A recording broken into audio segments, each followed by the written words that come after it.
Clicking the Sign Up button in the top right corner will get you started on creating your profile with Vinty. Fill out the quick sign up form and click Create Account when finished. A confirmation email will be sent immediately, and you will be able to verify your email address by following the link included in the message. After your email is verified, you will be able to start building your profile.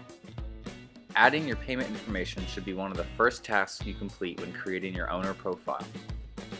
Payments from rentals can either be deposited directly to your bank account or linked to a PayPal business account if you already have one.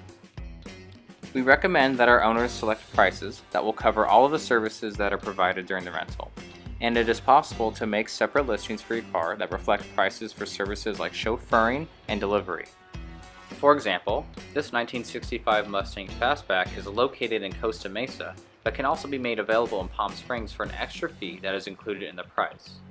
Note that the price in Costa Mesa is $475 per day, and when transported to Palm Springs, it will cost $550 per day. These prices have been chosen by the owner, and you are free to choose the price that best reflects your car and its included services.